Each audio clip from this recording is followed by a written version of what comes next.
Certaines personnes entrent dans ta vie comme un souffle léger presque sans que tu ne t'en rendes compte, et pourtant, elles transforment complètement ta manière de ressentir, de voir, de respirer.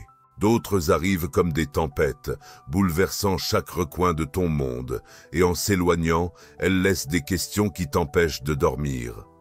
Pourquoi cette personne est-elle apparue? Pourquoi ai-je l'impression de l'avoir déjà connue? Pourquoi, malgré la douleur, n'arrive-je pas à la laisser partir? Si tu t'es déjà posé ces questions, cette vidéo est pour toi. Aujourd'hui, nous allons plonger ensemble dans l'un des thèmes les plus profonds de l'âme humaine, l'amour qui semble écrit dans les étoiles, celui qui paraît inévitable, imparable. Mais nous ne l'aborderons ni avec un regard romantique, ni avec des promesses vaines. Nous le verrons à travers la sagesse de Carl Jung, l'un des penseurs les plus influents de la psychologie du XXe siècle. Nous explorerons comment sa conception de l'inconscient, de l'âme et des liens archétypaux peut t'aider à comprendre si cette personne qui occupe tes pensées est venue par destin ou à cause d'une blessure que tu n'as pas encore guérie. Jung affirmait que les personnes qui entrent dans notre vie ne le font jamais par hasard. Elles sont des miroirs, des reflets des parts de nous que nous n'avons pas encore intégrées, comprises ou guéries. Et quand on le comprend, l'amour cesse d'être une course angoissante à la recherche de l'autre pour devenir un chemin de transformation et de connaissance de soi. Cette vidéo pourrait changer ta manière de voir tes relations, car nous ne parlerons pas uniquement de l'autre. Nous parlerons de toi, de tes liens, des blessures que tu traînes depuis l'enfance et que sans même t'en rendre compte, tu continues de reproduire. Nous aborderons aussi la façon dont ces blessures peuvent ouvrir des portes vers un amour plus conscient, plus authentique, plus libre. Tout au long de ce contenu, nous te fournirons des outils fondés sur la psychologie jungienne pour t'aider à discerner si cette personne à laquelle tu penses sans cesse est venue t'enseigner quelque chose ou rester à tes côtés depuis un lieu sincère. Et nous le ferons sans promesse magique, avec profondeur, honnêteté et âme. Je veux que tu saisisses bien ceci. Selon Jung, le véritable amour n'est pas quelque chose que l'on cherche, c'est quelque chose qui se révèle, mais seulement si tu es prêt à regarder en toi-même. Car l'âme ne tombe pas amoureuse de l'autre, elle tombe amoureuse de ce qu'elle reconnaît d'elle-même en lui. Et cela, cher spectateur, peut être une révélation lumineuse ou une rencontre avec tes ombres. Peut-être regardes-tu cette vidéo parce que tu ne peux pas lâcher quelqu'un que tu sens lié à toi par un fil invisible qui transcende la logique, le temps et même la souffrance. Ou peut-être commences-tu une relation et tu te demandes si cette fois-ci c'est réel, si cette personne est la bonne, s'il y a des signes qui confirment ton intuition. Ici, tu trouveras des réponses, mais pas en surface, plutôt depuis les profondeurs de ta psyché. Jung nous a appris qu'au plus profond de l'inconscient collectif existent des symboles, des pulsions et des énergies héritées qui se réveillent dans nos relations et qui parfois nous font tomber amoureux, non pas par la logique, mais par quelque chose de beaucoup plus ancien, ancestral, mythique. C'est pourquoi le véritable amour n'est pas toujours comme tu l'avais imaginé. Parfois il fait mal, parfois il dérange, parfois il chamboule tout. Mais il t'appelle toujours à grandir. Ce n'est pas un conte de fées, c'est une invitation à te réveiller, à regarder tes liens avec une nouvelle conscience, à découvrir quand une connexion est un cadeau de l'âme et quand c'est une répétition déguisée en amour. Parce que tout ce qui semble être de l'amour ne l'est pas, et tout ce qui fait mal n'est pas une perte. Nous allons parler de la synchronicité, ce concept puissant que Jung a développé pour expliquer pourquoi certaines personnes apparaissent juste au moment où tu as le plus besoin d'elles. Nous allons parler des projections, de comment souvent tu ne tombes pas amoureux de la personne réelle, mais de l'image que tu as toi-même créée. Et tu apprendras à démonter cette image pour voir, enfin, l'autre tel qu'il est vraiment. Nous parlerons aussi de les âmes qui se rencontrent sans manipulation ni dépendance, car ce qui les unit, c'est la vérité, la cohérence, la liberté. Et tu sauras comment reconnaître ces liens, car il existe des signes spirituels profonds et clairs qui t'aideront à distinguer entre un amour conditionné et un amour véritablement destiné. Cette vidéo n'est pas seulement pour ceux qui sont en couple, elle s'adresse à tous ceux qui ont aimé, à ceux qui ont perdu, à ceux qui ne comprennent toujours pas pourquoi ils ne peuvent pas oublier. Ce message est aussi pour ceux qui sont fatigués de retomber dans les mêmes cycles, pour ceux qui aspirent à aimer sans s'effacer dans l'autre, et pour ceux qui sentent qu'il est temps de transformer leur façon de se lier. Ici, nous n'allons pas masquer la douleur avec de jolis mots. Nous irons jusqu'au fond des choses. Nous te poserons des questions auxquelles tu n'as peut-être jamais pensé. Et oui, certaines réponses peuvent être douloureuses, mais cette douleur fait partie de l'éveil. C'est une étape pour revenir à toi-même. Si tu restes jusqu'à la fin, je te promets une chose, tu commenceras à voir tes relations sous un angle complètement différent, avec une conscience plus claire, une compréhension plus sincère de toi-même et de ce que tu appelles l'amour. Beaucoup de professionnels de la psychologie s'éloignent du concept d'amour destiné parce qu'ils le trouvent trop abstrait, trop proche de la fantaisie. Mais Jung ne l'a pas évité car il comprenait que tout dans l'âme ne peut pas s'expliquer par la logique. Il existe des liens qui naissent à un niveau plus profond des connexions, qui ne répondent pas à des raisons évidentes, mais qui, une fois reconnus, ouvrent des portes qui changent à jamais ta façon de t'engager. Peut-être que tu n'as pas cherché cette vidéo, peut-être qu'elle est apparue sur ton chemin de façon inattendue. Mais si tu es ici, ce n'est pas un hasard. Tu es là parce qu'une part de toi est prête à comprendre l'amour d'un lieu plus vrai, plus libre, plus éveillé. Nous ne te donnerons pas de réponse magique, mais nous te fournirons une boussole. Ce contenu peut devenir ta carte intérieure et, à la fin, tu n'auras pas besoin que quelqu'un te dise si cette personne t'est destinée. Tu le sentiras dans ton corps, dans ton intuition, dans cet espace profond où demeure ta vérité. Il n'est pas nécessaire d'avoir des connaissances en psychologie pour comprendre ce que nous allons partager. Ce dont tu as besoin, c'est de courage.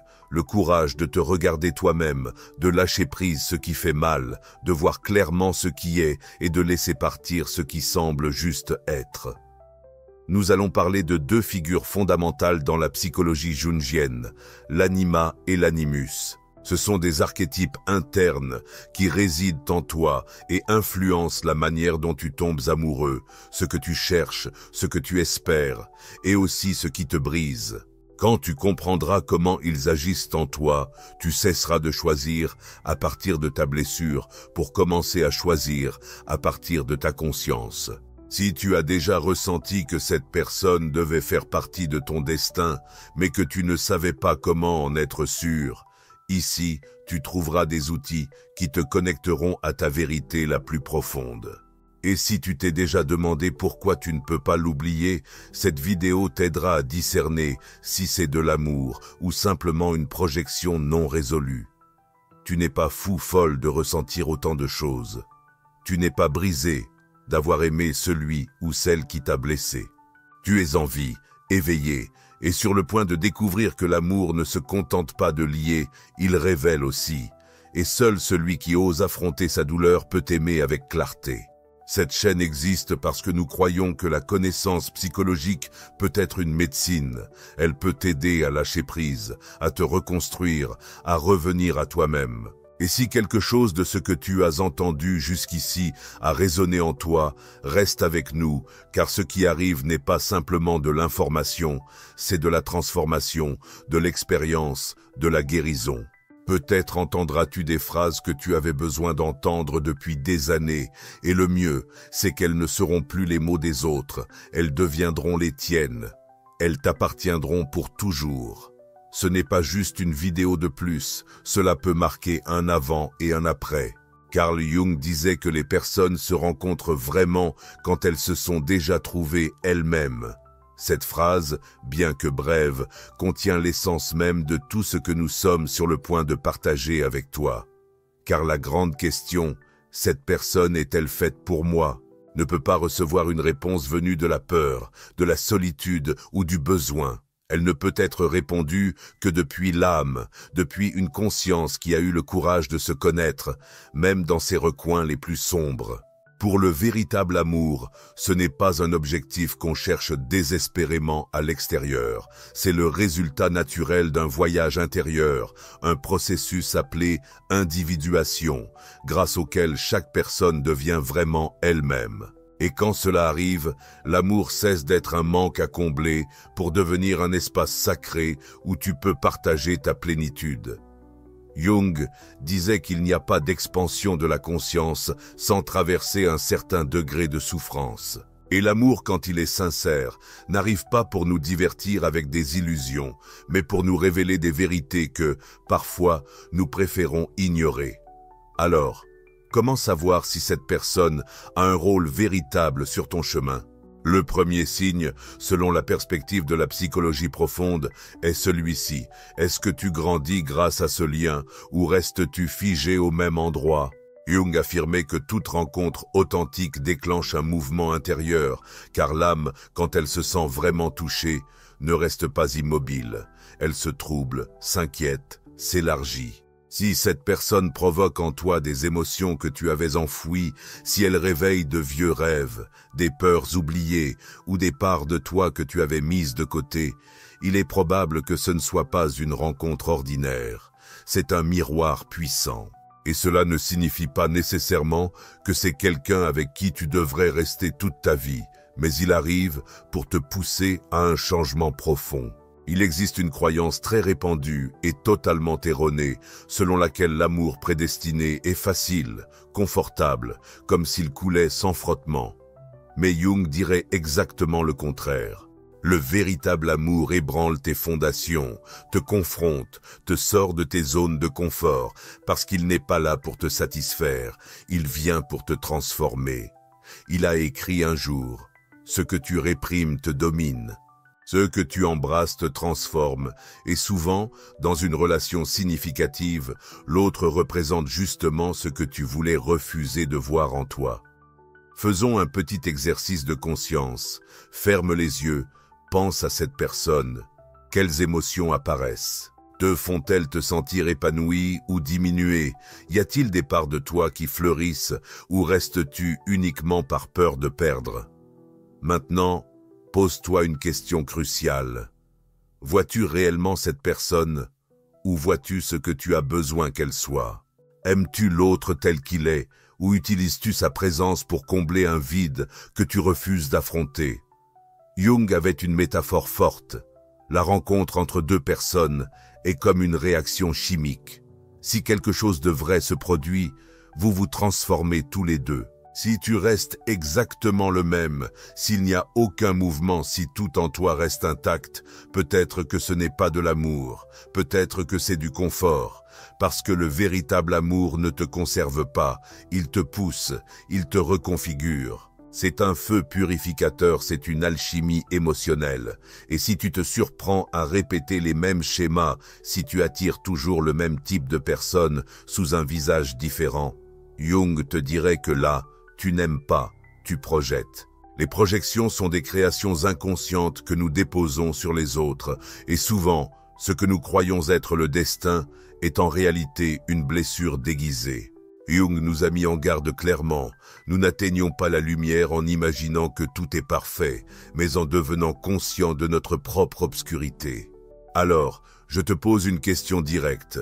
Es-tu prêt à regarder cette part de toi qui souffre encore, mais qui continue à chercher l'amour comme une forme d'évasion ? Parce que l'amour avec un but n'arrive pas quand tu es vide, attendant d'être comblé. Il arrive quand tu n'as plus besoin que quelqu'un te sauve. Il arrive quand tu t'es déjà trouvé toi-même, et alors, tu le reconnais. Passons à un autre exercice pour approfondir. Prends une feuille et un crayon. Note, avec totale honnêteté, ce dont tu avais besoin quand cette personne est apparue. Cherchais-tu à être aimé, à être valorisé, à sortir du vide ? Ou étais-tu dans un moment de plénitude et simplement cette personne était le reflet de ton propre calme ? Jung disait que l'âme communique à travers des symboles, et souvent, les personnes qui entrent dans ta vie ne sont pas ce qu'elles semblent être. Ce sont des symboles, représentant quelque chose que ton âme a besoin d'explorer. Il se peut que tu ne sois pas amoureux, il se peut que tu sois piégé dans un schéma de solitude, de dépendance émotionnelle, de traumatisme partagé. Et c'est pourquoi Jung nous invite à faire une distinction vitale. Ce que tu ressens t'élève ou t'entrave, t'expanse ou t'enferme. L'amour authentique ne se ressent pas comme une urgence, il se vit comme une présence stable, il ne t'entraîne pas, il t'accompagne. L'un des concepts centraux chez Jung est celui de l'anima et de l'animus, les images internes du féminin et du masculin qui vivent en toi. Lorsque ces figures ne sont pas intégrées, nous projetons leur énergie sur d'autres personnes et croyons qu'elles sont l'amour de notre vie. Mais ce que nous aimons réellement, c'est une part de nous que nous n'avons pas encore reconnue. C'est pourquoi tomber amoureux est souvent tomber amoureux d'une image inconsciente, pas de la personne réelle. Alors, comment savoir si cet amour est réel ou juste une projection? Observe-toi. Tu peux voir l'autre avec ses imperfections et, malgré cela, ressentir respect et affection. Tu peux maintenir la relation même lorsqu'il n'agit pas comme tu l'attends ou que tout s'effondre dès qu'il ne correspond pas à ta fantaisie. Si tu ne peux pas accepter l'humanité de l'autre, peut-être que tu ne vois pas une personne, tu vois un miroir, et il n'y a pas de lien sain quand tu ne vois pas l'autre tel qu'il est vraiment. L'amour destiné ne se construit pas sur des idéaux parfaits. Il repose sur l'acceptation honnête de l'imperfection, sur la reconnaissance de l'humanité de l'autre, sans tenter de la changer pour qu'elle corresponde à tes attentes. Parlons maintenant d'un concept clé que Jung a développé, la synchronicité. Ce moment où quelqu'un apparaît juste au moment où quelque chose en toi commence à bouger, comme si l'univers et ton âme s'étaient mis d'accord. Des coïncidences qui ne semblent pas dues au hasard, qui te secouent, qui semblent te parler directement. Mais attention, le fait qu'il y ait des signes ne signifie pas toujours qu'il y a un pour toujours. Parfois, cette synchronie n'est pas une promesse d'union, mais un appel à l'attention. Il se peut que cette personne ne soit pas ton destin, mais plutôt un pont, un avertissement, un message pour toi, pas une histoire avec une fin partagée. Jung n'a jamais dit que le véritable amour est parfait. Il dirait qu'il est entier, qu'il ne fuit pas la douleur, mais qu'il t'accompagne à la traverser avec plus de clarté. Il ne te garantit pas une éternité, mais il t'offre une transformation réelle. Il ne s'agit pas de trouver quelqu'un qui te complète, mais de te rappeler que tu étais déjà complet, que tu avais simplement oublié comment te voir. Passons à un exercice très révélateur. Prends une feuille et écris les 3 choses qui te font le plus mal à propos de cette personne. Ensuite, à côté de chacune, écris quelle part de toi tu peux renforcer pour ne pas avoir besoin que l'autre comble cet espace. Cet exercice va te montrer quelque chose d'essentiel.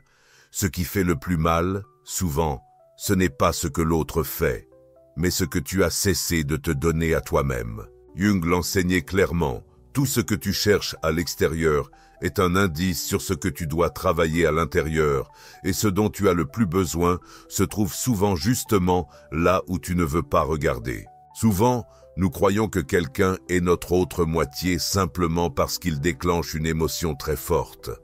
Mais l'intensité n'est pas toujours de l'amour. Parfois, c'est un traumatisme réactivé. Si tu n'apprends pas à faire la différence, tu te retrouveras piégé dans le même cycle, sous de nouvelles apparences. Une relation avec un but ne signifie pas que tout soit facile, mais que les deux soient prêts à se regarder avec sincérité, à se corriger avec bienveillance, à se soutenir dans le processus sans feindre ce qu'elle n'est pas. Ce n'est pas une relation où tout coule comme dans un conte de fées. C'est une relation où il y a de la place pour être vrai, où tu peux dire « me voilà avec tout ce que je suis » et tu es prêt à te voir aussi. Cette vidéo, cette suite de mots ne cherche pas à te donner des réponses toutes faites, elle veut t'ouvrir des portes. Nous ne voulons pas que tu t'accroches à une illusion, mais que tu embrasses une réalité émotionnelle plus mature. Et cette réalité est la suivante. Tu ne sauras pas si quelqu'un est fait pour toi tant que tu ne l'es pas pour toi-même, tant que tu ne te choisis pas, tant que tu ne te soutiens pas, tant que tu n'as pas besoin que l'autre valide ce que tu n'as pas encore appris à reconnaître en toi. Si en ce moment tu cours après quelqu'un qui ne te choisit pas, arrête-toi et demande-toi, est-ce de l'amour ou la peur de rester seul? Est-ce que je cherche de l'amour ou une confirmation? Parfois, nous croyons que l'amour destiné est celui qui arrive pour nous sauver. Mais le véritable amour ne sauve pas. Le véritable amour marche à tes côtés. Il ne te tire pas ni ne te déchire, il t'accompagne. Tu n'auras pas toujours la clarté dès le début, et c'est tout à fait normal. Jung disait que la vie ne se comprend qu'en regardant en arrière, même si nous vivons en avant. Donc si aujourd'hui tu n'as pas de réponse, ne te blâme pas. Écoute, observe. Respire. L'âme parle rarement au milieu du bruit, mais dans le silence, elle s'exprime. C'est là qu'elle murmure ce que ton esprit peine à déchiffrer. Et pour conclure cette partie, je te propose un petit défi quotidien. Pendant les 7 prochains jours, chaque fois que tu penseras à cette personne, ne te demande pas « m'aimera-t-elle » Demande-toi plutôt « que suis-je en train d'apprendre de cette expérience ?» Car c'est là que se trouve véritablement la boussole. C'est là que se trouve la réponse dont tu as le plus besoin. Et si quelque chose dans tout cela t'a profondément touché, laisse dans les commentaires cette phrase comme encre émotionnelle. L'amour véritable me transforme, il ne me détruit pas. Cette phrase n'est pas qu'un simple rappel, c'est une déclaration que tu es prêt à aimer avec maturité, en pleine conscience et non par manque. Il y a un enseignement que Jung a clairement exprimé et que nous devrions garder en tête chaque fois que nous parlons de relations. La fonction principale d'une relation est de nous aider à développer notre intériorité dans sa globalité.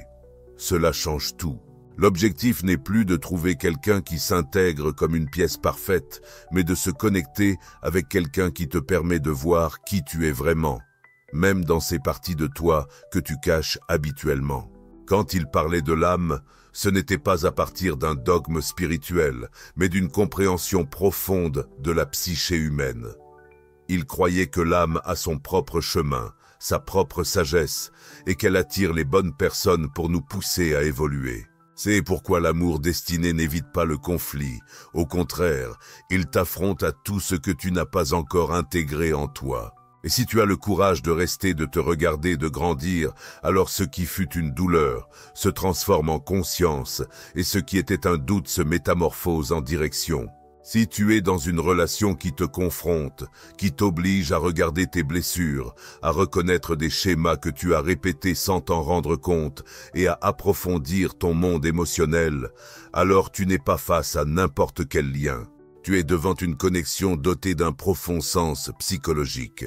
Cela pourrait être un amour avec un but, non pas tant pour ce que l'autre représente, mais pour ce que tu es appelé à découvrir de toi-même à travers ce miroir humain.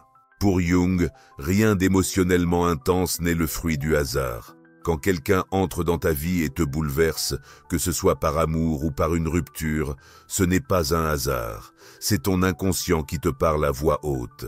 Et si tu ne l'écoutes pas, la vie te renverra le message avec de nouveaux visages, de nouvelles histoires, mais le même noyau.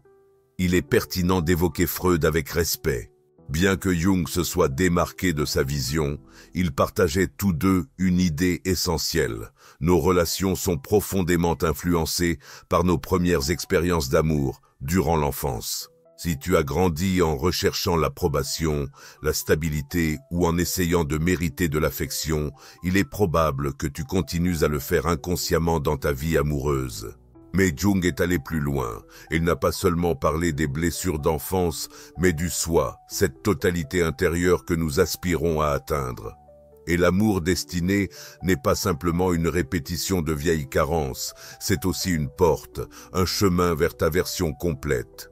Le problème est que beaucoup se perdent dans les projections et n'ouvrent jamais cette porte. Jung disait, la véritable solitude n'est pas l'absence de compagnie, mais l'incapacité de partager ce qui a du sens pour toi. Tu peux parler de ton monde intérieur dans ta relation, Tu peux montrer ta vulnérabilité sans peur. Tu peux être entendu non seulement quand tu brilles, mais aussi quand ta voix tremble. C'est un véritable baromètre, car l'amour conscient n'ignore pas ton ombre, il l'étreint. Et en parlant d'ombre, l'un des apports les plus révolutionnaires de Jung à la psychologie est de comprendre qu'il ne s'agit pas seulement de ce qui est mauvais ou sombre. L'ombre est tout ce que tu as réprimé. Émotion, désir, talent, peur. Quelle partie de toi s'active avec cette personne? Es-tu plus jaloux, plus complaisant, plus dépendant? Alors, cette relation n'est pas venue uniquement pour t'apporter de l'amour. Elle est venue te montrer quelle partie de toi réclame encore de l'attention. Dans cette perspective, un lien porteur de sens n'est pas celui qui paraît parfait, mais celui qui t'oblige à te demander honnêtement: qui suis-je quand je suis avec cette personne? Est-ce que je grandis ou est-ce que je me réduis pour ne pas déranger? Et ici, nous pouvons rappeler les paroles de Viktor Frankl, qui disait que l'amour est la seule manière de voir véritablement un autre être humain. Quand cette connexion est réelle, tu ne cherches pas à changer l'autre, tu veux le comprendre et tu te sens compris sans avoir à être autre que toi-même. Cela dit, ne confonds pas intensité avec authenticité. Certaines relations surviennent comme des tempêtes émotionnelles qui te consument de l'intérieur et ressemblent à de l'amour, mais ne le sont pas. C'est ton ombre qui tente de se faire entendre. Et si tu ne te connais pas, tu te perdras dans ce feu en croyant que c'est ton destin, alors que ce n'est qu'une blessure déguisée en âme sœur. Erich Fromm l'a exprimé clairement. L'amour immature dit « Je t'aime parce que j'ai besoin de toi ». L'amour mature dit « J'ai besoin de toi parce que je t'aime ». Jung le percevait aussi ainsi, mais à travers le processus d'individuation. Le véritable amour naît lorsque deux personnes complètes se rencontrent, non pas pour fusionner, mais pour marcher côte à côte. Si tu as besoin de l'autre pour te sentir précieux, tu n'aimes pas, tu es dépendant, et c'est l'un des tests les plus clairs pour savoir si une relation a de la profondeur. Tu te sens une meilleure version de toi-même à côté de cette personne, même en cas de conflit. Parce que l'âme ne cherche pas des relations parfaites, elle cherche des relations vraies, des relations capables de soutenir la vérité, même quand elle dérange. Jung parlait aussi d'archétypes, de symboles qui résonnent dans notre inconscient. Il existe des amours qui semblent venir d'une autre vie, qui apportent avec eux une énergie mystérieuse. Ne les ignore pas, mais ne les idéalise pas non plus. Parfois, ce qui paraît mystique est simplement intense sur le plan émotionnel, et ce n'est pas toujours l'intensité qui est saine. Certaines connexions sont chargées de sens simplement parce qu'elles sont là pour t'apprendre à lâcher prise, et pas forcément pour durer. Alors, comment distinguer une projection romantique d'un amour véritable? La projection s'effondre lorsque l'autre ne répond pas à tes attentes. L'amour réel se maintient même quand l'autre n'est pas comme tu l'espérais, parce que tu le vois, non pas comme tu voulais qu'il soit, mais tel qu'il est vraiment. Le véritable amour n'est pas parfait, mais il est présent. Il ne demande pas que tu te conformes à des modèles extérieurs, mais t'invite à grandir dans ta propre essence. Il est flexible, évolue avec toi, et ne s'accroche pas à l'illusion que aimer, c'est ne jamais être mal à l'aise. Quand Jung disait que tout ce qui nous dérange chez les autres peut nous aider à mieux nous comprendre nous-mêmes, il parlait aussi d'amour. Parce qu'aimer ne t'exempte pas de tes blessures, cela les met en lumière avec une loupe. Une relation destinée n'évite pas le travail intérieur, elle le réclame plus que jamais. Je te propose quelque chose. Pense à 3 moments difficiles dans une relation qui t'a marqué. Maintenant, tourne ton regard vers l'intérieur. Quelle partie de toi s'est éveillée dans cette douleur? Était-ce la peur de l'abandon, le besoin de contrôle ou ce sentiment de ne pas avoir de valeur? Voici tes réponses. L'amour véritable ne se contente pas de t'accompagner, il te révèle aussi. Et cela fait mal, mais cela transforme. Un autre signe essentiel d'un lien authentique est que, quand quelqu'un est vraiment là pour toi, il ne te demande pas de te diminuer. Il t'encourage à t'épanouir. Il célèbre ta lumière, tout en restant présent dans ton ombre. Il te confronte avec bienveillance lorsque tu fuis ta vérité et te soutient quand tu reconstruis tes ruines. Si tu dois cacher des pans essentiels de toi pour préserver un amour, alors cet amour n'est pas un foyer, c'est un déguisement. Jung était clair, l'âme n'est pas venue chercher le confort, elle est venue pour grandir, et grandir n'est pas toujours agréable, mais c'est nécessaire. Lorsque tu rencontres quelqu'un avec qui tu peux être à la fois fort et vulnérable, avec qui tu peux parler de tes peurs et de tes rêves sans craindre d'être jugé, alors tu effleures l'amour avec un but. Pose-toi cette question avec une honnêteté implacable. Cette personne m'aide-t-elle à me reconnecter avec ce que je suis au fond?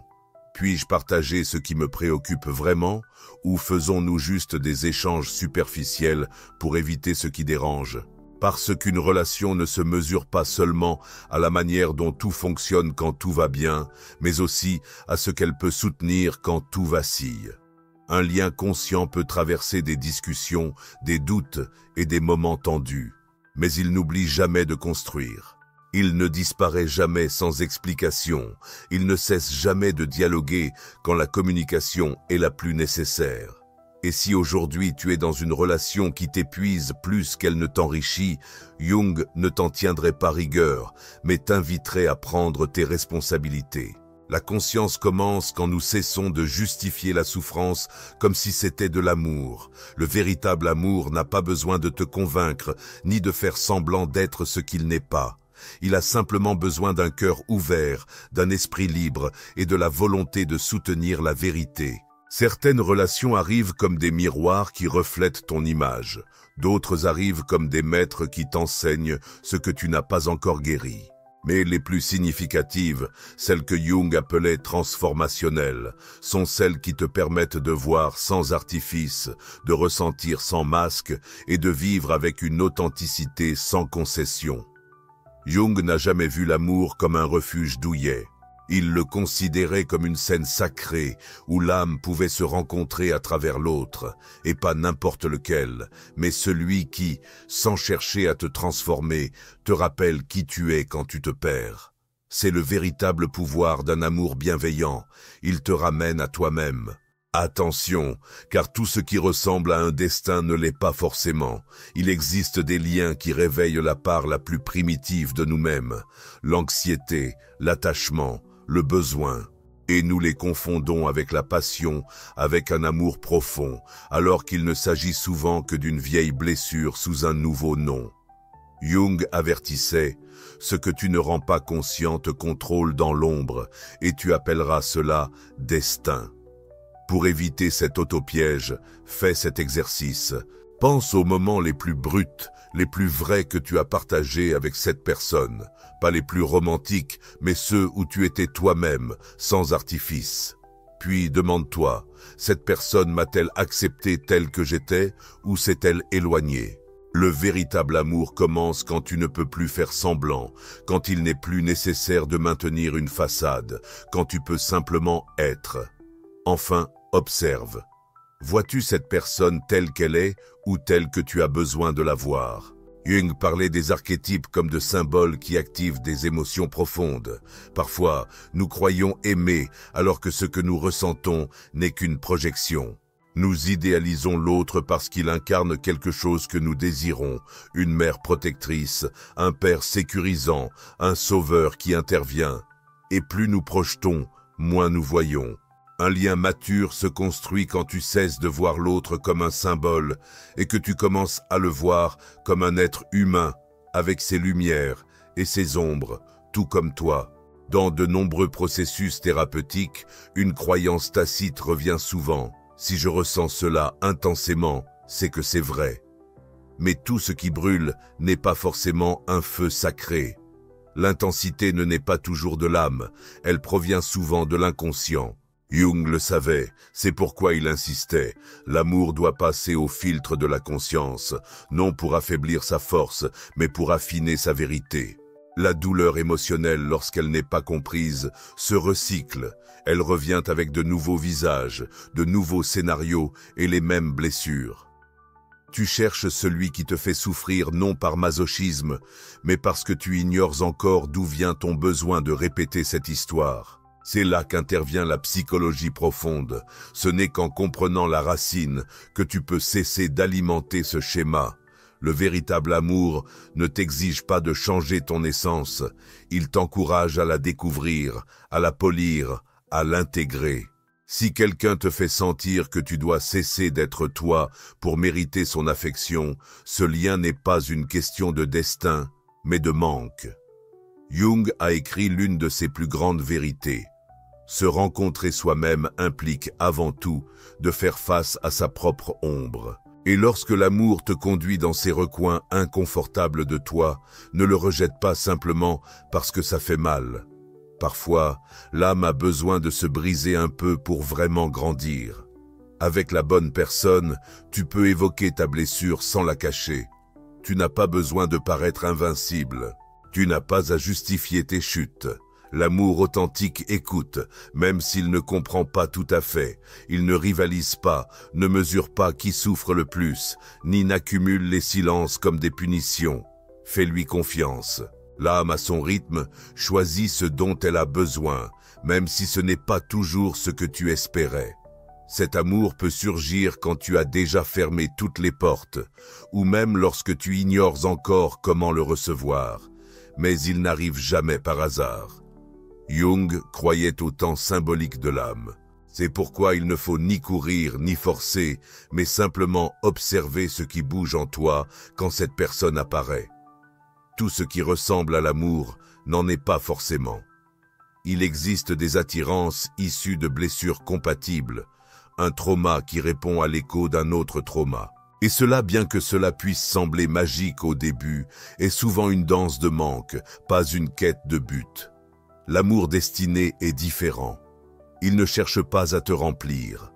Il reconnaît que tu es déjà complet et, depuis cette plénitude, il te choisit. Un signe subtil et puissant, l'amour qui t'est destiné ne lutte pas contre toi, ne te plonge pas dans le chaos. Bien sûr, il peut te défier de changer, mais il ne te fait jamais perdre pied avec toi-même. Si chaque fois que tu aimes, tu te sens plus confus, plus brisé, plus éloigné de ton centre, peut-être confonds-tu amour et tourbillon émotionnel que tu ne comprends pas encore. L'amour avec un but ne se mesure pas à la longueur du lien, mais à la profondeur de la rencontre. Certaines personnes en quelques semaines te révèlent plus de vérité que d'autres après des années. Ne t'attache pas au calendrier, privilégie la clarté émotionnelle. Du point de vue de Jung, l'amour est un chemin direct vers le soi, un portail vers ton authenticité la plus profonde. Si cette relation ne te rapproche pas de ta véritable nature, il est probable qu'elle ne soit pas la bonne voie, peu importe l'intensité des sentiments. Le destin n'est pas une force aveugle qui t'entraîne sans ton consentement, c'est ce que tu choisis chaque fois que tu écoutes honnêtement ton âme. Jung parlait également d'alchimie intérieure, et dans l'amour, cela signifie ceci. Si les deux sont prêts à se transformer, s'ils acceptent de laisser derrière eux d'anciennes versions d'eux-mêmes pour grandir ensemble, alors ce lien mérite l'effort. Mais si une seule personne change et que l'autre résiste, l'équilibre se brise. Il ne suffit pas d'avoir de la chimie. Ce n'est pas suffisant d'avoir des projets d'avenir. L'essentiel est de partager une même direction intérieure. Un amour avec un but ne te suit pas simplement, il chemine à tes côtés vers un horizon commun. Bien que chacun avance à son propre rythme, le regard est rivé vers le même lieu, l'authenticité. Tu peux exprimer tes peurs sans qu'elles ne deviennent des armes. Tu peux pleurer sans te sentir faible. Tu peux dire « Je suis brisé aujourd'hui » sans craindre d'être rejeté. Le véritable amour ne collectionne pas tes blessures comme des munitions. Il les honore comme faisant partie de ton parcours. Construire un lien conscient demande du courage.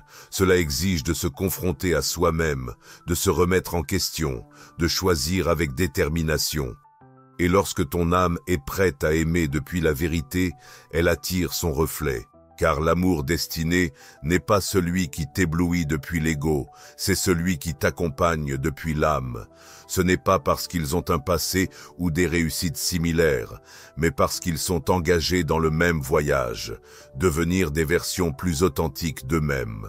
Jung n'a jamais dit que l'amour guérissait tout, mais il a clairement fait comprendre quelque chose d'encore plus profond, que l'amour authentique te révèle sans filtre tout ce que tu as encore à guérir.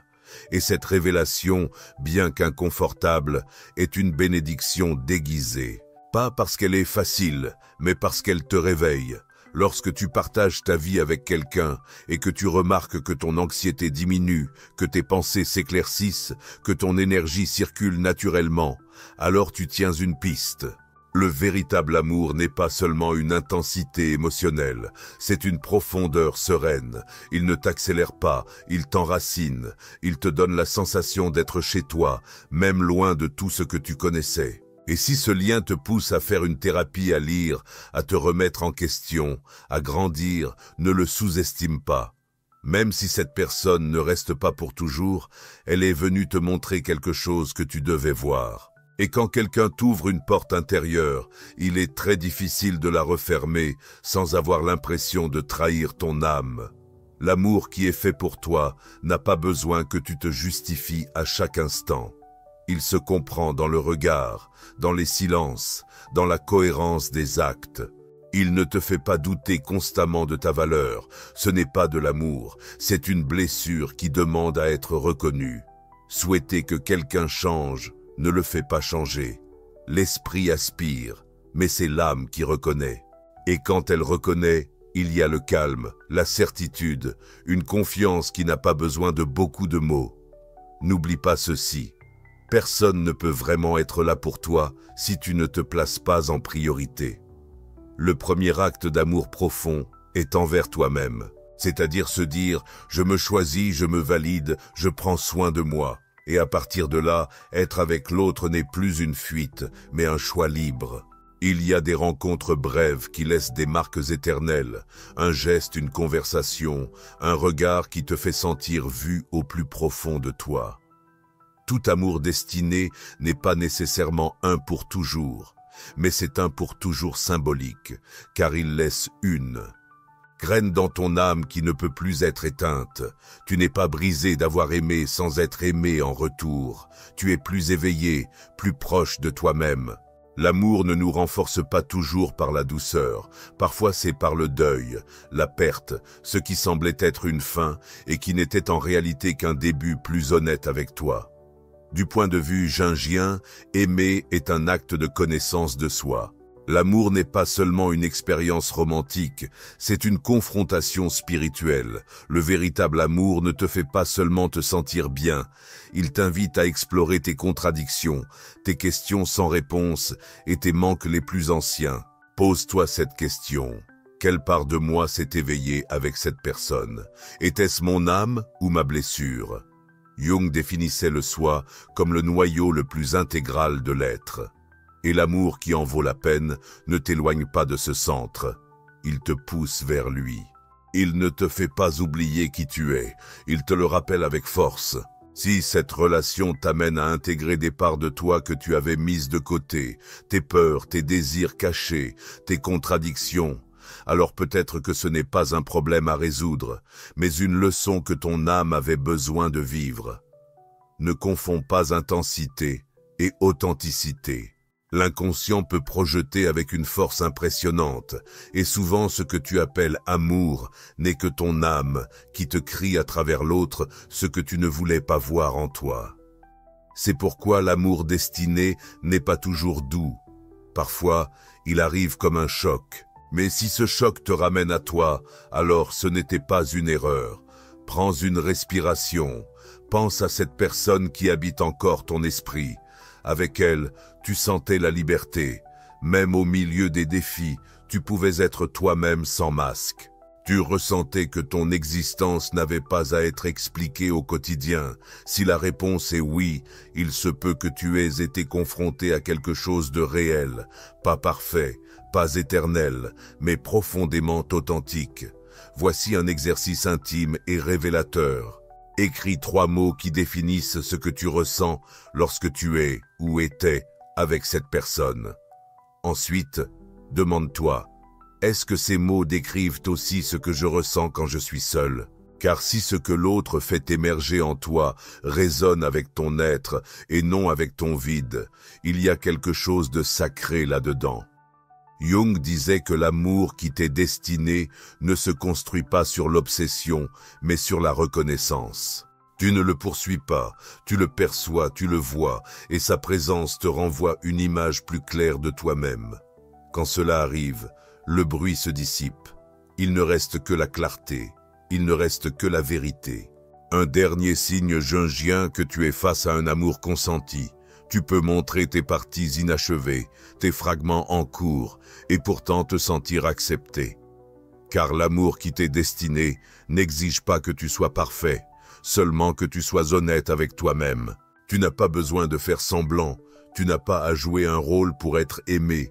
Ta seule présence, quand elle est sincère, suffit amplement. Et là réside la clé, être sans avoir à prouver quoi que ce soit. C'est ça qui soutient un lien authentique, l'authenticité sans effort.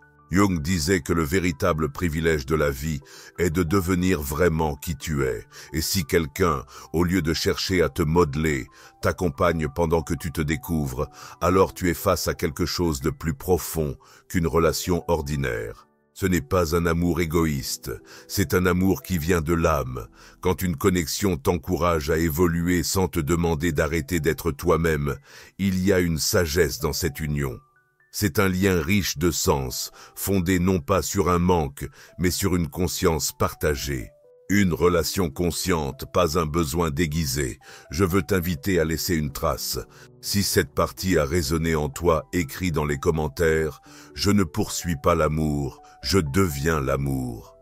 Fais-en une déclaration forte d'indépendance émotionnelle, que ce ne soit pas de simples mots, mais une graine que tu plantes aujourd'hui pour commencer à aimer, depuis un lieu plus sain, plus vrai. Et surtout, n'oublie pas ceci, l'amour qui t'est destiné ne te déconnecte jamais de toi-même.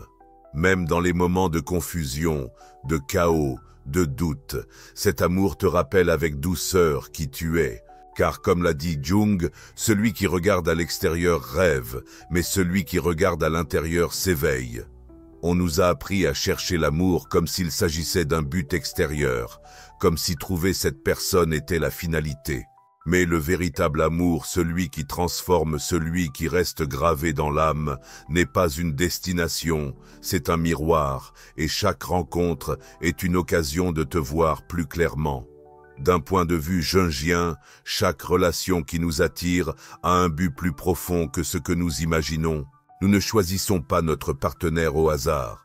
Nous cherchons même, sans en avoir conscience, quelqu'un qui peut nous aider à résoudre ce qui est resté inachevé, ce qui nous a fait souffrir, ce que nous avons gardé en silence durant notre enfance. Ce que nous n'avons pas pu intégrer se manifeste par une attraction. C'est pourquoi parfois nous nous attachons à des personnes qui ne nous font pas du bien. Car ce que nous cherchons n'est pas du réconfort, mais une évolution. L'amour devient alors une alchimie vivante, et Jung l'a expliqué clairement. Ce qui n'est pas devenu conscient se manifeste comme un destin. Beaucoup croient suivre leur destin, alors qu'en réalité, ils répètent des schémas inconscients. C'est ici que commence le véritable travail, non pas changer l'autre, mais observer d'où tu aimes. Est-ce depuis ton vide ou depuis ta conscience ? Viktor Frankl disait que l'amour est la seule manière de saisir l'essence profonde d'un autre être humain. Mais cela n'est possible que si tu as d'abord établi un contact avec ta propre essence. Si tu ne te connais pas, tu ne peux pas vraiment voir l'autre. Tu ne vois que tes projections, tes désirs, tes blessures. Alors, aimer n'est pas une question de ressentir intensément, c'est une question de porter ce que tu ressens avec une profondeur intérieure. Parce qu'il y a des personnes qui aiment, mais qui ne se sont pas encore suffisamment regardées pour aimer sainement. Et comme le disait Karen Horney, souvent nous appelons amour ce qui n'est en réalité qu'une urgence d'échapper à notre propre vide. Nous nous accrochons aux autres, espérant qu'ils remplissent ce que nous ne savons pas habiter. Mais ce n'est pas de l'amour, c'est une dépendance partagée. Jung voyait l'amour comme une initiation. Toutes les relations ne sont pas faites pour durer, mais toutes, absolument toutes, sont là pour t'enseigner. Même celles qui font mal, même celles qui se terminent, surtout celles-là, car elles révèlent les parts de toi qui étaient encore cachées. Si tu es dans une relation où tu ne peux pas grandir, où tu ne peux pas respirer librement, où tu dois étouffer ta vérité pour être accepté, tu n'es pas sur le chemin de l'amour. Tu es dans une prison émotionnelle. L'amour destiné ne t'enferme jamais. Il te libère, te permet de t'exprimer, de t'épanouir, d'être toi-même dans toute ta plénitude. John Bowlby, avec sa théorie de l'attachement, nous a montré que notre manière de nouer des liens est conditionnée par nos expériences précoces. Mais Jung est allé plus loin. Il a dit « Oui, ton histoire influence, mais ne te définit pas. Tu peux choisir une voie différente. Tu peux te déprogrammer. Tu peux guérir. Et le véritable amour commence quand tu n'aimes plus pour combler un vide, mais pour partager une conscience. Réfléchissons-y honnêtement. Si chaque fois que tu tombes amoureux, tu as l'impression de t'effacer, de laisser des morceaux de toi sur le chemin, de t'éloigner de ce que tu es pour te rapprocher de celui qui est censé t'aimer, alors ce n'est pas de l'amour, c'est de l'abandon émotionnel. Et comme le disait Erich Fromm, l'amour authentique ne cherche pas à se fondre au point de se perdre. Il cherche à s'unir depuis l'intégrité. C'est une union, oui, mais sans renoncer à l'individualité.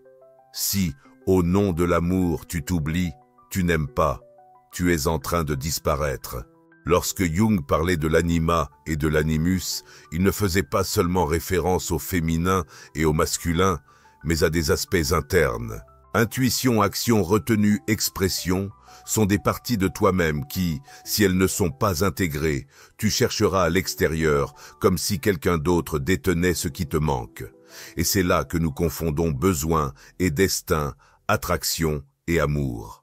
Mais l'amour destiné ne vient pas combler tes vides, il vient résonner avec ce qui bat déjà en toi, même si tu ne le reconnais pas encore. Nous nous demandons souvent pourquoi une relation nous captive, pourquoi il est difficile de lâcher quelqu'un qui nous fait même du mal. Et Jung répondrait, parce que tu n'as pas encore compris ce que cette expérience est venue te révéler. L'âme ne lâche pas ce qu'elle n'a pas compris, elle ne libère pas ce qui n'a pas encore été vu en profondeur. Ce n'est que lorsque tu prends conscience du but de ce lien que tu peux le laisser partir avec gratitude, sans ressentiment ni culpabilité. Et alors tu te rends compte, tous les amours ne viennent pas pour rester, mais certains viennent pour te réveiller. Jung insistait sur le fait que tout ce qui est intense n'est pas durable, ni tout ce qui fait mal n'est nécessairement toxique. Certaines relations arrivent comme une tempête, elles secouent ton monde, renversent des structures anciennes, puis repartent, ne laissant que des décombres et de la clarté. Ta tâche n'est pas de retenir l'autre. Ta tâche est de ne pas te perdre dans le processus. C'est rester entier après le tremblement. Erich Fromm parlait de l'amour comme un art, une pratique qui nécessite effort, conscience et responsabilité. Et c'est vrai. Aimer avec maturité émotionnelle demande une discipline intérieure.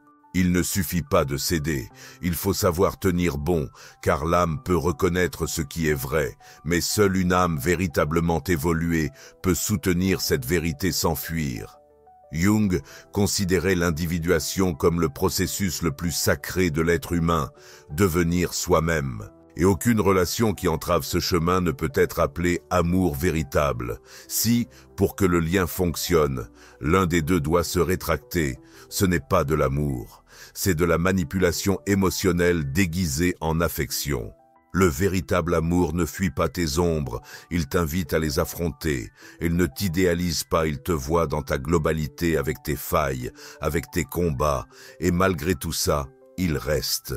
C'est l'amour qui transforme non pas parce qu'il résout tes conflits, mais parce qu'il t'apprend à les résoudre depuis un lieu plus sage.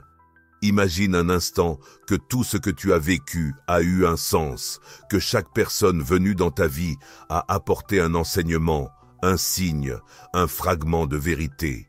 Et il dirait ceci, Chaque rencontre est symbolique. Chaque relation incarne un archétype de ton âme. Quand une relation est authentique, le temps devient relatif. Elle peut durer une nuit ou une décennie, mais si elle a réussi à bouleverser quelque chose en toi, si elle a touché ta vérité la plus intime, ce n'était pas en vain. Si quelqu'un t'a forcé à réévaluer ta vie, tes choix, tes blessures les plus profondes, ne le rejette pas comme une erreur. Peut-être que ce n'était pas ton destin final, mais c'était assurément ton portail de transformation.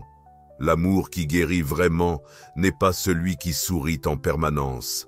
C'est celui qui te confronte avec honnêteté.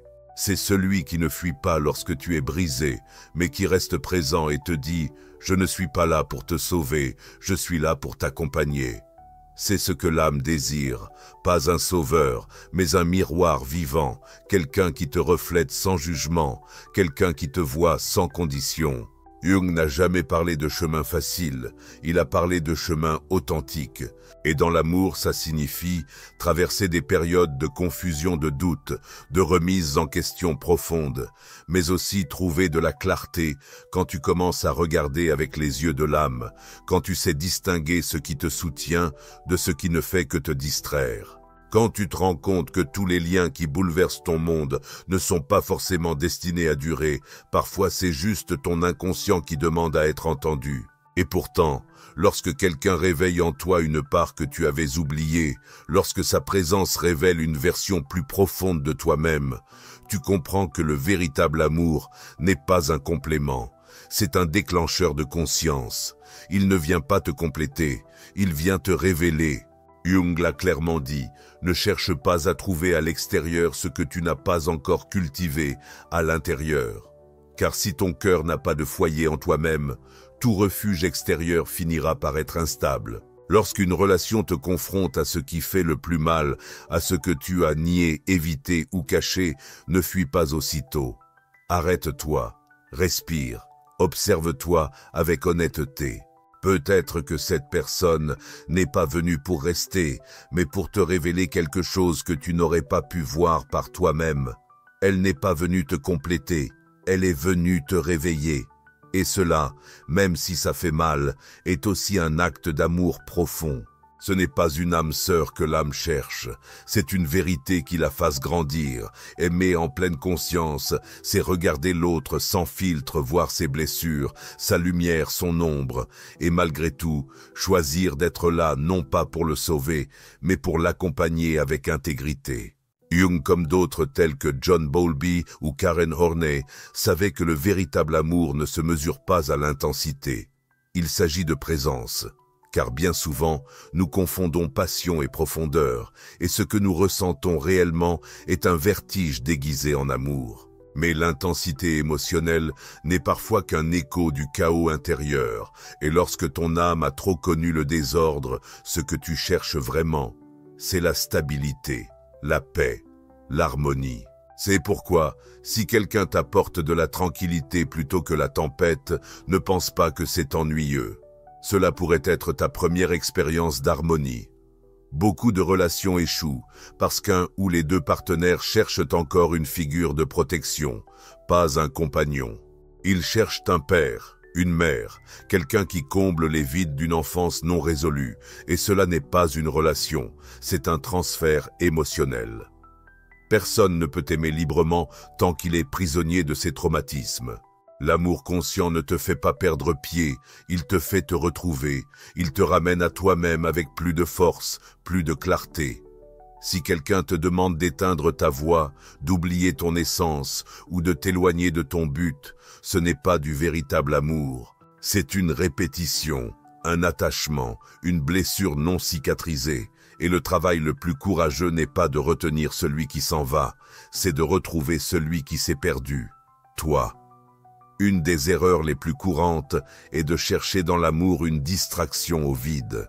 Et comme le disait Jung, ce que nous ne confrontons pas nous contrôle. Si tu ne parviens pas à être en paix avec ta solitude, l'amour deviendra une échappatoire, et tout échappatoire finit par devenir une prison déguisée en réconfort. L'amour mature n'arrive pas pour te combler, mais pour t'accompagner pendant que tu te reconstruis.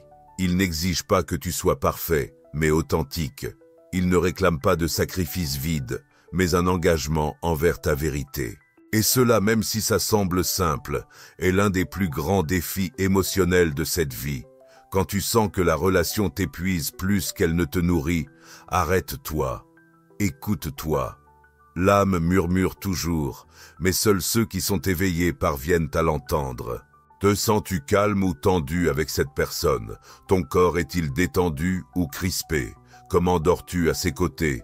Car le corps ne ment pas, et l'amour authentique ne use pas, il rassemble. Souviens-toi, tout ce qui brille n'est pas amour. Parfois c'est une dépendance bien déguisée, un vide pris pour intensité.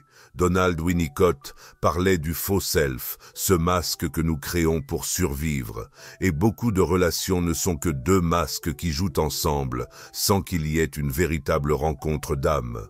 Le véritable amour commence quand tu as le courage d'enlever ce masque, de te regarder sans filtre, de te permettre d'être sans artifice. Si en regardant ton passé, tu découvres que tu as choisi par peur de l'abandon, il est probable que tu n'aies jamais choisi librement. Et cela ne te rend pas faible, cela te rend humain. Mais maintenant que tu en es conscient, tu ne peux plus continuer à choisir de la même façon. Le prochain amour que tu recevras doit naître de ton éveil, non de ton besoin, de ta vérité, pas de ta précipitation à combler un manque. L'âme n'a pas besoin de perfection, elle a besoin d'authenticité, de présence et de quelqu'un qui ne s'en va pas quand tu n'es pas au meilleur de toi-même. Le véritable amour ne repose pas sur ce que tu peux offrir, mais sur ce que tu peux partager sans peur. Il te prend dans ses bras quand tu es brisé, il te voit quand tu es perdu, et pourtant il choisit de rester parce qu'il comprend que ton ombre n'est pas un défaut. Elle fait partie de ton chemin vers l'épanouissement. Et il vient un moment inévitable où tu comprends que personne ne pourra vraiment t'aimer tant que tu ne t'aimeras pas toi-même d'abord. C'est le seuil d'une nouvelle étape, une étape où tu ne te contentes plus, où tu ne te trahis plus, parce qu'enfin, tu comprends. L'amour véritable n'est pas un refuge pour fuir la douleur. C'est un espace où enfin, vous pouvez vous sentir entier, même en pleine guérison, lorsque vous apprenez à ne plus vous contenter d'une affection à moitié donnée, lorsque vous refusez les liens qui ne vous laissent que des miettes émotionnelles. C'est là qu'une nouvelle version de vous commence. Une version que Jung identifierait comme le début de l'intégration, le moment où vous cessez de vous fragmenter pour plaire et commencez à vous aimer suffisamment pour arrêter de vous diviser. Jung nous a appris que rêve et relation regorgent de symboles cachés. Rien n'est dû au hasard. Si vous êtes dans une connexion que votre raison ne parvient pas à expliquer, qui semble tissée par une force plus grande que vous, ne la rejetez pas hâtivement. Observez-la. Demandez-vous, quelle part de moi s'éveille au contact de cette personne? Peut-être que votre esprit ne comprend rien, mais l'âme comprend toujours en premier. Parfois, l'amour qui nous transforme le plus n'est pas celui qui offre le plus de caresses, mais celui qui révèle le plus de vérité. Celui qui vous secoue, qui fait craquer les fissures, qui vous remplit de questions auxquelles personne ne peut répondre à votre place, et qui pourtant vous rapproche de vous-même. Ne mesurez pas cette relation à sa durée, mais à ce qu'elle a changé en vous. L'intégration dont parlait Jung n'est pas seulement un rassemblement de ce qui est beau et aimable, c'est aussi accueillir ce qui vous dérange, votre colère, vos contradictions, vos parts brisées. L'amour véritable ne choisit pas seulement ce qui est joli, il embrasse votre totalité.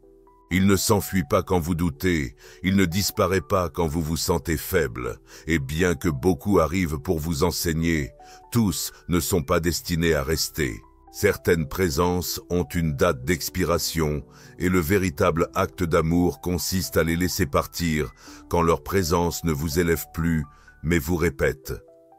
Lâcher prise, dans ce cas, n'est pas une forme d'abandon.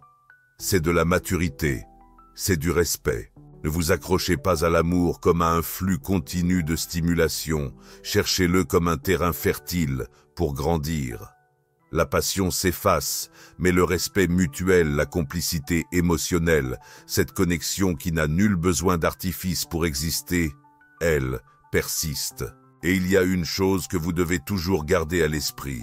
L'amour qui vous est destiné ne vous met pas à l'épreuve, ni ne vous oblige à prouver votre valeur à chaque instant. Il ne joue pas avec votre temps et ne vous punit pas par son silence. L'amour qui vous correspond vraiment est clair, doux, mais ferme, profond, sans besoin de chaos. Certaines relations viennent pour vous apprendre vos limites, d'autres pour ouvrir votre cœur sans peur, et d'autres encore pour que vous cessiez de vous trahir une bonne fois pour toutes. Chaque lien a son but, mais c'est à toi de décider si tu restes par évolution ou par habitude. Lorsque tu renaîtras à l'amour, fais-le avec sérénité, pas avec précipitation, avec plénitude, pas avec vide. Et avant d'affirmer que quelqu'un est la bonne personne, assure-toi d'être déjà présent pour toi-même, que tu ne fuis plus ton reflet, que tu te choisisses en toute conscience. Car l'amour le plus fidèle ne commence pas par l'autre, il commence à la maison, il commence avec toi. Si ces mots résonnent en toi, si tu sens que tu commences enfin à voir les choses différemment, ne l'ignore pas. Valorise cela. Écris-le, affirme-le, souviens-toi-en. J'apprends à aimer depuis ma conscience. Ne le fais pas pour l'approbation. Fais-le comme un acte intime d'engagement envers toi-même et comprends cela de tout ton cœur. Ce que tu ressens n'est pas de la fragilité, c'est de la clarté. C'est ton âme qui te demande de changer, de chercher la vérité, car rien ne change à l'extérieur si tu ne changes pas d'abord à l'intérieur. Et la vie ne se transforme pas parce que quelqu'un arrive, mais parce que tu choisis de te réveiller. Lorsque tu cesses enfin d'appeler amour ce qui n'était qu'un besoin, une habitude ou un déguisement, lorsque tu te choisis non pas depuis la rareté, mais depuis le mérite, alors tu es prêt. Prêt à recevoir un amour avec des racines, un amour qui ne te rétrécit pas, un amour qui ne te fait pas taire, un amour qui, avec toutes ses imperfections, t'accompagne à devenir celui que tu es censé être. Tu n'es pas ici par hasard, tu n'écoutes pas ces mots par coïncidence. Tu es arrivé ici parce qu'une partie profonde de toi ne tolère plus les répétitions inconscientes, parce que tu es fatigué de te contenter de peu, parce qu'il y a quelque chose dans ton âme qui crie pour de l'authenticité. Et si ce message t'a touché, c'est que tu es au milieu d'une transition émotionnelle, une charnière, un moment qui n'est pas juste une vidéo, c'est un signe, une invitation à te voir différemment, à te traiter avec plus de tendresse, à cesser de te cacher derrière de vieux masques. Souviens-toi bien, tu ne vaux pas moins d'avoir aimé ceux qui ne t'ont pas choisi. Tu n'es pas brisé d'avoir tout donné sans mesure. Tu n'es pas perdu, tu es vivant, tu ressens. Et, dans un monde qui anesthésie, cela est déjà un acte de rébellion et de courage. Ce que tu vis maintenant n'est pas une perte, c'est une reconfiguration profonde, un retour à toi-même après avoir cherché au mauvais endroit. Oui, cela peut faire mal. Oui, tu peux sentir que tu ne sais pas quel chemin prendre, mais fais confiance. Ce qui semble aujourd'hui une ruine sera demain une fondation. Jung ne se contentait pas de parler. Depuis l'idéal, il éclairait le fait que l'on se transforme en affrontant ce qu'on a évité pendant des années. Et c'est exactement ce que tu es en train de faire. Tu descends dans ces parts de toi, rester dans l'ombre, et pour cette raison, même si cela semble paradoxal, tu es plus proche de la lumière que jamais. Peut-être que tu as grandi en pensant que tu devais mériter l'amour, que tu devais le gagner, qu'il ne suffisait pas d'être. Mais aujourd'hui, je te le dis clairement, tu n'as rien à prouver pour être aimé. Tu dois juste te rappeler qui tu es et cesser de te livrer à ceux qui ne savent pas comment te soutenir. Ta valeur ne se mesure pas à l'attention que tu reçois, mais à la conscience avec laquelle tu te choisis. Le véritable amour n'apparaît pas quand tu le quémandes, mais quand tu cesses de te trahir pour être accepté, quand tu te choisis toi-même, même si cela signifie marcher seul pendant un temps. Car cette solitude, née du respect de soi, vaut plus que n'importe quelle compagnie qui t'oblige à t'effacer pour t'intégrer. Le moment crucial, c'est quand tu arrêtes de chercher à l'extérieur et commences à écouter à l'intérieur. Ta voix intérieure t'a toujours parlé. Elle t'a dit « Ce n'est pas de l'amour, tu mérites mieux. Il est temps d'arrêter de mendier des émotions mal résolues. » Si tu ressens maintenant une boule dans la gorge, s'il y a une tristesse mêlée de soulagement, laisse-la sortir. Tu es en train de lâcher prise, de t'éveiller. Tu es en train d'écrire une nouvelle histoire, une où l'amour n'est pas un sacrifice déguisé, mais une croissance partagée. Et si ce message résonne en toi, si quelque chose bouge à l'intérieur, écris-le dans les commentaires. Je suis prêt pour un amour qui me trouve sans que je doive me perdre. C'est ta déclaration, c'est ton commencement, c'est ta renaissance. Maintenant que tu l'as ressenti, que tu l'as compris, je veux t'inviter à contempler cette vérité incarnée dans une histoire. Car il ne suffit pas de comprendre des idées, il faut aussi se voir dans le miroir des autres. Et peut-être qu'en suivant le parcours de Pierre, tu pourras aussi te reconnaître. La ville s'éveillait sous un voile de brume subtile, comme si le brouillard voulait lui aussi cacher ce qui fait mal. C'était un matin froid à Chapinero Alto, et Pierre marchait sur la 7e avenue comme quelqu'un qui cherche à atteindre des réponses sans nom. Les mains dans les poches, l'écharpe tenant le silence qui lui comprimait la poitrine. Il se posait la même question depuis des semaines, une question qui ne lui laissait pas de répit depuis que Marie était partie. Comment savoir si quelqu'un est vraiment fait pour vous ? Marie n'était pas son genre, et peut-être à cause de cela, elle l'avait désarmé avec une telle aisance. Elle n'avait pas besoin de crier, sa simple présence avait le pouvoir de briser ses défenses. Elle était douce, mais ferme. Elle le regardait avec une intensité qui semblait lire ce qu'il ne disait pas, et avait ce rare talent de poser des questions qu'il avait lui-même évitées depuis son enfance. Il l'avait rencontrée lors d'une conférence à la Javeriana. Il y était allé par obligation, pas par intérêt, mais depuis qu'ils avaient échangé quelques mots, quelque chose en lui avait commencé à bouger. Les premières rencontres avaient été comme un tourbillon, des cafés improvisés dans des librairies du centre, des conversations qui s'étiraient jusqu'à l'aube sur les archétypes, les rêves, les traumatismes. Elle parlait de Jung avec une clarté presque mystique à ses yeux. Une nuit, Marie lui a lancé un regard fixe et a dit « Tu crois que tu es en train de me connaître, mais en réalité, tu ne vois que ta propre projection. » Cette phrase avait remué quelque chose qu'il ignorait, l'avait fasciné et en même temps avait semé en lui une peur inconnue. Avec la même intensité avec laquelle il était tombé amoureux, il a commencé à sentir qu'il se perdait. Chaque fois que Marie prenait du recul, il s'effondrait intérieurement. Non pas parce qu'elle était cruelle, mais parce qu'il ne savait pas encore se tenir debout, sans dépendre des autres. Il a commencé à vivre dans un état d'anxiété permanent. Marie n'avait rien fait pour lui faire du mal, mais sa présence révélait toutes les fissures que Pierre refusait de voir. Puis est venue cette nuit de dimanche. Elle a annulé un rendez-vous sans plus d'explication. Il n'y a pas eu de dispute, pas de drame, juste une distance froide, neutre, qui pour lui avait le goût amer de l'abandon. Il se tenait seul au coin de la rue 63, regardant les feux rouges des panneaux lumineux, et ressentait que ce qui lui faisait le plus mal n'était pas tant qu'elle parte, mais la partie de lui-même qui ne savait pas quoi faire sans elle. Et là, enfin, il a compris quelque chose. Ce n'était pas Marie le problème, c'était ce que Marie éveillait en lui. Elle n'était pas venue pour rester, elle était venue lui montrer tout ce qu'il n'avait pas encore cicatrisé. Pierre s'est réfugié dans son appartement de la rue 14. Cette fois, il y avait quelque chose de différent.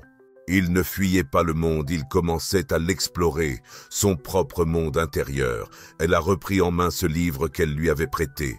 Souvenirs, rêves, pensées de Jung. Une phrase qui autrefois ne retenait pas son attention lui parla désormais avec force. Ce que tu réprimes t'enchaîne, ce que tu reconnais te libère. Et là, il comprit. Marie n'était pas la source de sa douleur, elle était le reflet qui lui révélait son mal-être. Ce n'était pas l'orage, mais le miroir. Cette nuit-là, l'insomnie ne venait pas de nostalgie, mais de révélation. Pierre resta à observer son reflet dans la vitre embuée, la pluie glissant comme si elle nettoyait non seulement le verre, mais aussi ses souvenirs. Il pensa à son enfance, à la façon dont il avait appris à attendre l'amour sans savoir comment le demander, à sa mère distante, émotionnellement absente, et à ce sentiment constant de devoir se battre pour être vu. Il écrivit dans son carnet « J'ai cherché ». L'amour comme si c'était un prix à gagner, et non quelque chose que l'on mérite simplement. Et avec cette phrase, quelque chose se dénoua dans sa poitrine. Le lendemain, il n'y eut pas de message, non pas parce qu'il cherchait à paraître fort, mais parce que pour la première fois, il avait besoin de se choisir lui-même. Il sortit se promener sans but précis. L'avenue Circumballar lui offrait son vent comme une réponse silencieuse. Il s'arrêta devant le parc national. Le bruit des voitures contrastait avec une nouvelle sérénité qui naissait en lui. Enfin, il ressentit quelque chose qu'il n'avait jamais éprouvé. La paix d'exister sans appartenir à personne. Les jours passèrent sans contact. Au début, cela fut lancinant. Puis c'est devenu une cérémonie, une retrouvaille avec son propre rythme. Il commença une thérapie. Il emporta ses carnets, ses dessins, ses rêves. Il rêvait d'escaliers infinis, de trains sans destination, de portes s'ouvrant sur des lieux étranges. Son thérapeute Richard, à la voix posée et au regard profond, lui expliqua que l'inconscient s'ouvrait, que Pierre était prêt à se confronter à lui-même. Un après-midi ordinaire, le destin lui tendit un pont silencieux. Ils se croisèrent dans une librairie du centre, cet endroit où ils s'étaient si souvent croisés sans se chercher. Marie feuilletait un livre de poésie. En le voyant, elle sourit avec une douceur sereine. Lui aussi sourit, mais non par besoin, plutôt par plénitude. Elle demanda « Comment vas-tu » Il répondit d'une voix douce et assurée « J'apprends à m'habiter, je viens tout juste de commencer ». Ils échangèrent quelques mots. Il n'y eut ni reproche, ni besoin d'explication, juste une présence, juste une douceur pure, celle qui ne fait pas mal parce qu'elle arrive quand on a déjà compris.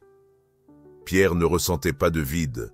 Il éprouvait de la gratitude, car il comprenait que tous les amours ne viennent pas pour rester. Certains arrivent simplement pour te ramener chez toi. Avec le temps, il se mit à écrire. Il publiait sur un blog anonyme, comme quelqu'un qui jetterait une bouteille à la mer. Ses textes parlaient de liens, de blessures, de symboles, de ce que nous taisons quand nous aimons par peur. Les gens commencèrent à le lire, à se reconnaître dans ses mots, et Pierre comprit une autre leçon de Jung.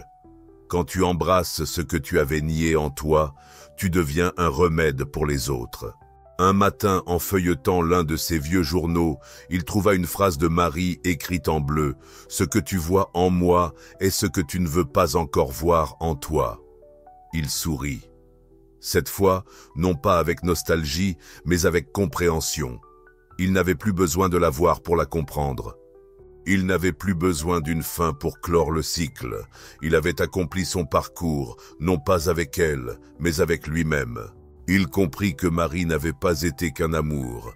Elle avait été l'incarnation de sa part féminine, son anima, un archétype en mouvement, une figure jungienne qui ne venait pas pour rester, mais pour éveiller. Et maintenant, quand il marchait dans Bogota, ce n'était plus avec le désir de la retrouver dans la foule. Il le faisait avec la certitude qu'à chaque coin de rue, il rencontrait une nouvelle version de lui-même. La ville n'était plus froide, elle était symbolique. Avec les mois, quelqu'un d'autre arriva, une nouvelle histoire sans artifice, mais pleine de vérité. Ce n'était pas une relation épique, elle était vraie, sereine, réciproque, consciente.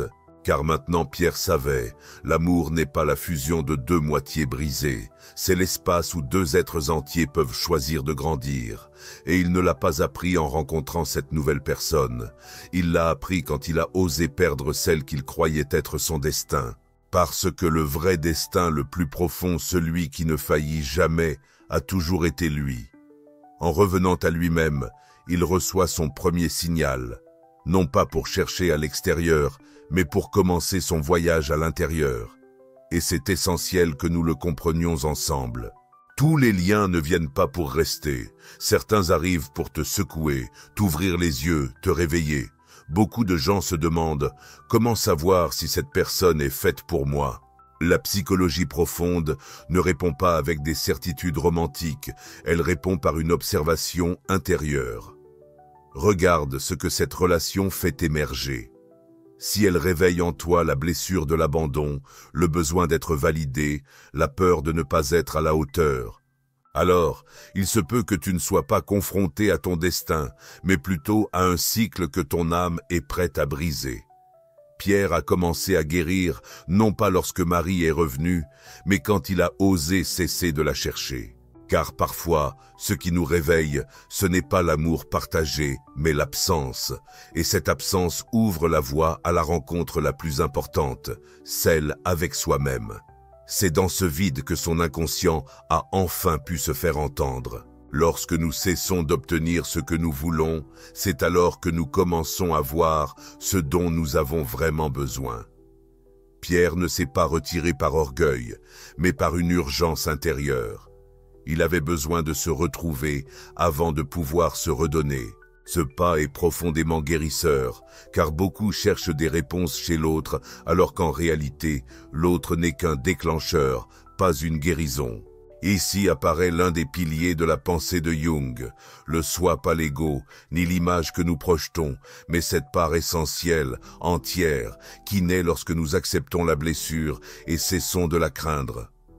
Pierre n'a pas cessé d'aimer, il a appris à aimer autrement. Il a tourné cet amour vers l'intérieur, comme celui qui enfin arrose son propre jardin. Ses balades en ville n'étaient plus de simples routines vides. Elles devenaient des actes symboliques, des rituels de celui qui commence à habiter son corps, son histoire.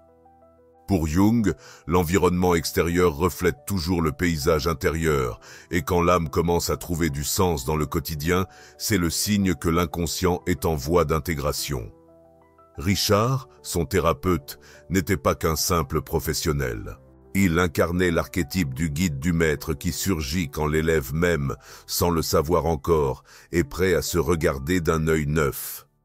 Les rêves de Pierre, trains, ascenseurs sans fin, portes ouvertes, étaient un langage symbolique de l'âme. Dans l'univers jungien, les trains ne sont pas de simples trains, mais des parcours. Les portes ne sont pas des sorties, elles sont des seuils de conscience. Marie n'était pas seulement une femme, elle représentait le visage de son anima, ce principe féminin que tout homme porte en lui et qui, quand il se manifeste dans le monde extérieur, guide l'évolution intérieure. Ce n'était pas la femme de sa vie, elle était la messagère de sa vie intérieure. Le jour où Pierre l'a revue sans trembler, lorsqu'il a pu la regarder sans anxiété ni désir, c'est à ce moment-là qu'il a su que l'alchimie avait opéré. Il ne projetait plus. Désormais, il comprenait.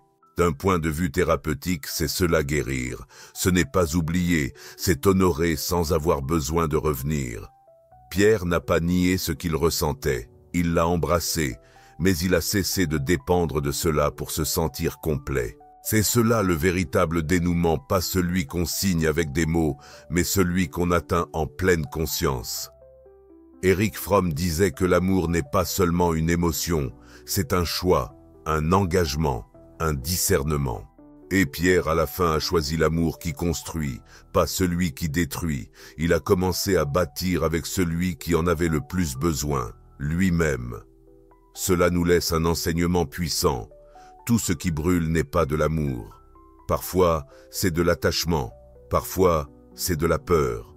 Le véritable amour ne te fait pas te perdre. Il t'aide à te retrouver. Jung parlait de relations conscientes, de liens qui ne t'enferment pas, mais qui t'élargissent. Et si tu es dans une relation qui t'éloigne de toi-même, peut-être que ce n'est pas le destin, peut-être que ce n'est qu'une répétition émotionnelle. Le moment le plus beau de l'histoire de Pierre n'a pas été la réunion. C'est le moment où il a écrit dans son journal « Je suis en train d'apprendre à me connaître. Je viens de commencer. » Cette phrase contient tout, humilité, présence, vérité. C'est le premier pas vers le voyage d'individuation, le voyage jungien vers le soi. Lorsque Pierre a commencé à partager son expérience à écrire, à parler, il ne l'a pas fait d'un piédestal, mais à partir de ses cicatrices. Et c'est là que sa blessure est devenue un message. Là, elle est devenue symbole. Chère audience, peut-être as-tu aussi eu quelqu'un qui est venu et est reparti. Peut-être que ça fait encore mal, mais la question n'est pas pourquoi il est parti. La vraie question est, quelle partie de toi s'est éveillée avec cette personne? Qu'as-tu commencé à voir? Qu'est-ce qu'elle t'a redonné que tu avais perdu? Et si son but n'était pas de rester, mais de te rappeler ta propre valeur? Et il ne parlait pas de contes avec des fins heureuses, il parlait de processus réels. Et parfois, la chose la plus complète qu'une histoire puisse être, c'est quand elle se termine. Cette analyse ne cherche pas à te faire souffrir, elle cherche à te réveiller, à t'encourager à ne plus donner ton pouvoir, à commencer à raconter ton histoire en pleine conscience, et qu'en faisant cela, tu deviennes aussi un symbole pour quelqu'un d'autre. Comme le disait Jung, qui regarde vers l'extérieur rêve, qui regarde vers l'intérieur s'éveille, et c'est précisément ce que je t'invite à faire maintenant, te réveiller. Parce que tu ne peux pas vraiment aimer si tu n'oses pas d'abord regarder ton ombre, cette partie que tu caches, que tu crains, que tu projettes parfois sur l'autre. Et ce n'est que lorsque tu prends pleinement conscience de ton obscurité que tu cesses de blâmer les autres pour te sauver. Aujourd'hui, je veux que cette histoire ne reste pas juste une réflexion, mais qu'elle devienne un véritable mouvement intérieur. Si quelque chose en toi a été ébranlé, si tu as ressenti un écho, un appel, laisse un commentaire avec cette phrase « Je suis prêt à revenir à moi ». Oui, revenir à toi, pas à la version blessée, pas au personnage que tu as appris à jouer, mais à cette part authentique que tu as repoussée par un amour mal compris. Peut-être que l'amour que tu cherches à l'extérieur n'est qu'une excuse de ton âme pour que tu regardes enfin à l'intérieur. Et si cette personne que tu désires tant n'était pas là pour te compléter, mais pour te révéler tout ce que tu n'as pas encore accompli en toi, réfléchis-y. Combien de fois as-tu appelé amour ce qui n'était en réalité que la peur d'être seul avec toi-même? Combien de fois t'es-tu épuisé à vouloir que quelqu'un te voie comme tu ne te voyais pas toi-même? Jung parlait de chercher l'autre non pas comme un objectif, mais comme un miroir pour te reconnaître toi-même. C'est pourquoi je te laisse une question qui peut tout bouleverser. Quelle part de toi négliges-tu pendant que tu consacres toute ton énergie à réparer l'autre? Et si la vraie guérison ne venait pas de trouver quelqu'un qui ne te quitte pas, mais de décider enfin de ne pas t'abandonner toi-même?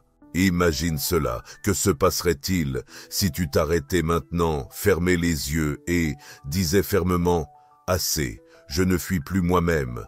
Plus de faux semblants pour combler un besoin d'amour, plus de course aux miettes d'approbation.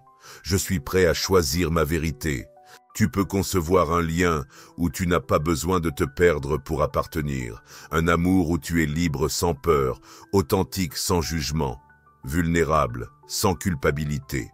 Alors, pourquoi as-tu cru que ça demandait trop? Qui t'a appris que pour mériter l'amour, tu devais cesser d'être toi? C'est le moment de te poser cette question. D'où choisis-tu d'aimer? Depuis ta vérité ou depuis ton vide? La personne que tu désires tant, te voit-elle vraiment ou nourrit-elle juste une part de toi que tu n'as pas encore guérie? T'encourage-t-elle à grandir ou te fait-elle disparaître lentement? Si aujourd'hui tu n'avais plus peur, qui laisserais-tu partir? Qui arrêterais-tu de justifier? Quelle vérité oserais-tu enfin te dire? Et si la solitude n'était pas une punition, mais un entraînement de l'âme? Et si cette période sans compagnie était en réalité la préparation à un amour plus conscient? Parce que si tu n'es pas prêt à être avec toi-même, avec tes silences, tes failles, ta tendresse, comment peux-tu vraiment partager avec quelqu'un d'autre? Peut-être que ta histoire d'amour la plus profonde n'est pas avec un autre être humain, mais avec toi-même. Pour que lorsque quelqu'un arrivera, il n'ait pas à te sauver, à te compléter ou à te guérir, mais à se partager avec toi depuis la plénitude.